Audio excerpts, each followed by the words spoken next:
So the question is, a big drop is formed by coalescing 1000 small droplets of water.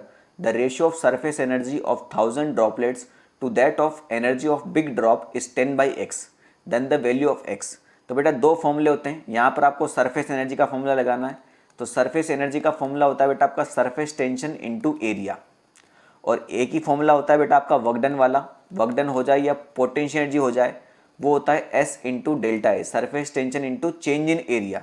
ये कब लगता है? जब हम कुछ ड्रॉप्स को, मल्टीपल छोटी छोटी ड्रॉप्स को मिला के एक बड़ी ड्रॉप बनाते हैं. बात समझ में आ गई? सरफेस एनर्जी आपके सिंगल ड्रॉप में होती है, तो आपको surface energy of 1000 small drops divide by surface energy of big drop निकालना है, और ये आपको 10 डिवाइड बाई एक्स दे रखा है. सिंपल सी बात है. तो बस इसके फॉर्मूले में आंसर लिख देते हैं. ये हो जाएगा आपका 10 डिवाइड बाई एक्स. ठीक है. सरफेस एनर्जी ऑफ 1000 ड्रॉप्स कितना हो जाएगा? Surface tension into area. Area क्या हुआ? छोटी ड्रॉप का रेडियस मान लेते हैं हम, स्मॉल आर है, तो ये हो जाएगा 4 पाई आर स्क्वायर. तो बेटा ये तो एक ड्रॉप का एरिया हुआ. ड्रॉप्स कितनी है हमारे पास? 1000 है, तो ये 1000 को मल्टीप्लाई करना मत भूलिएगा. ठीक है. और एस इंटू बड़ी ड्रॉप तो एक ही है, तो बड़ी ड्रॉप का एरिया कितना हो जाएगा? 4 पाई आर स्क्वायर. सिंपल सी बात है. एस से एस कट गया, 4 पाई से 4 पाई कट गया. अब मुझे स्मॉल आर कैपिटल आर में कुछ रिलेशन मिल जाए तो मेरा काम हो जाएगा. तो बेटा ऐसी छोटी ड्रॉप हमने कितनी मिलाई है? 1000 मिलाई है, तब जाके एक बड़ी ड्रॉप बनी है. तो यहाँ पर आप वॉल्यूम कंजर्वेशन लगा सकते हो, है ना. वॉल्यूम कंजर्वेशन का मतलब क्या हुआ?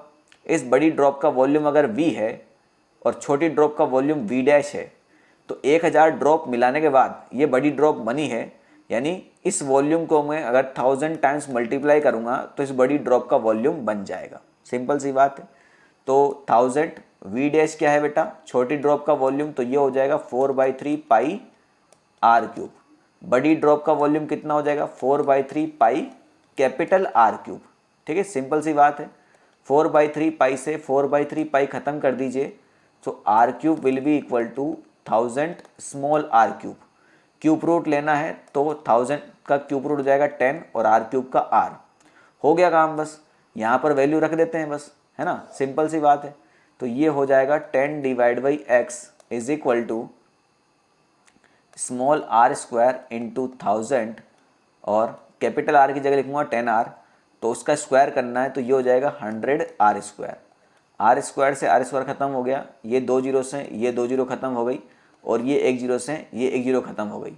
तो कुछ नहीं बचा, यानी x की वैल्यू कितनी आ जाएगी? आपकी 1 आ जाएगी. ठीक है.